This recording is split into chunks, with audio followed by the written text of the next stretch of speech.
There's a pattern so consistent, it almost feels like a rule. You pursue someone. You make yourself available.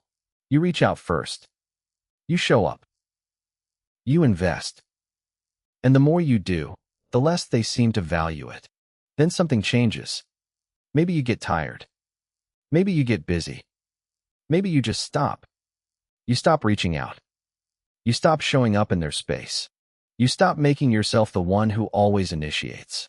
And then, almost immediately, something shifts. They notice. They reach out. They suddenly seem more interested than they've been in months.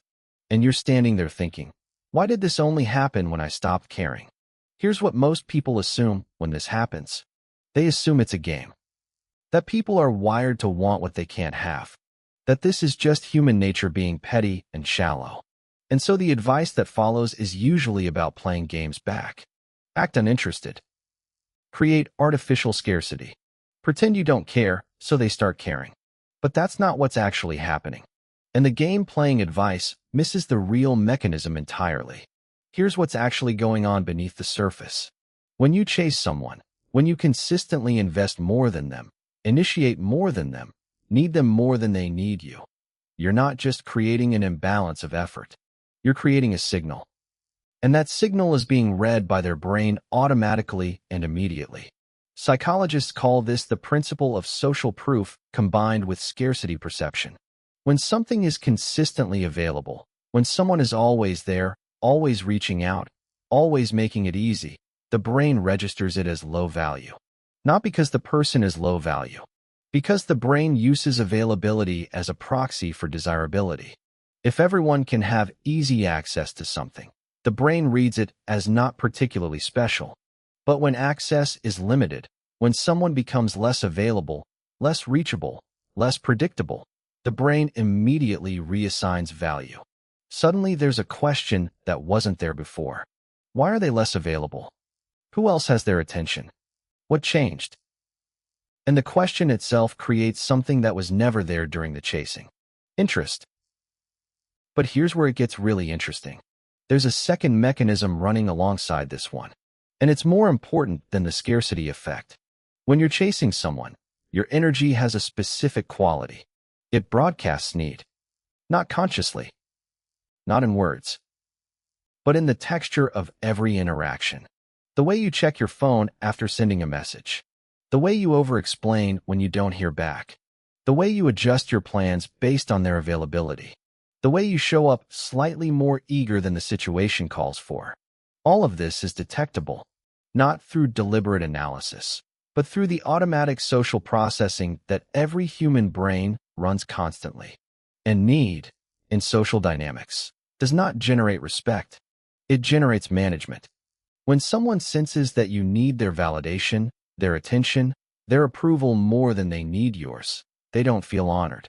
They feel a responsibility they didn't ask for.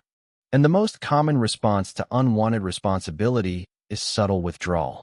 Not cruelty. Not rejection.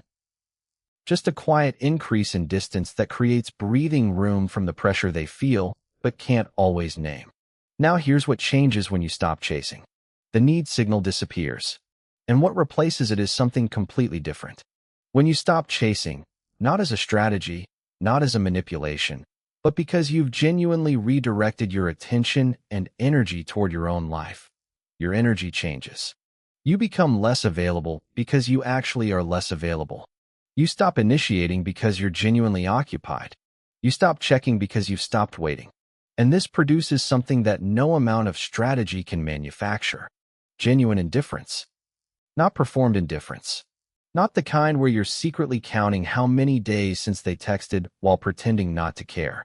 Real indifference. The kind that comes from having actually moved your attention onto something that matters to you. And here's what genuine indifference does to the social dynamic. It removes the pressure. And in the absence of that weight, they can actually see you clearly for the first time. Not the version of you that was reaching toward them. The version of you that exists when you're not reaching toward anything.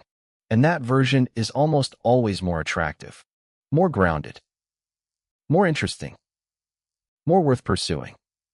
This is also why the advice to play games never works long-term. Because performed indifference is detectable. The same social processing that detected your need will detect your performance. You cannot fake the energy of someone who has genuinely moved on. You can only actually move on. And here's the part that most people find both the hardest and most liberating. The version of you that stops chasing, the version that actually works, requires you to stop needing the outcome. Not pretending to stop needing it. Actually stopping. Filling the space with something real. Your own goals. Your own momentum. Your own life that exists regardless of whether any specific person is in it. And when you do that, when you actually build a life you're not trying to escape from, something becomes true that was never true before. You don't need to chase anyone. Because you've become someone worth chasing. And the people who suddenly show up when you stop chasing them are simply responding to the most basic social signal there is. This person has value. And they know it.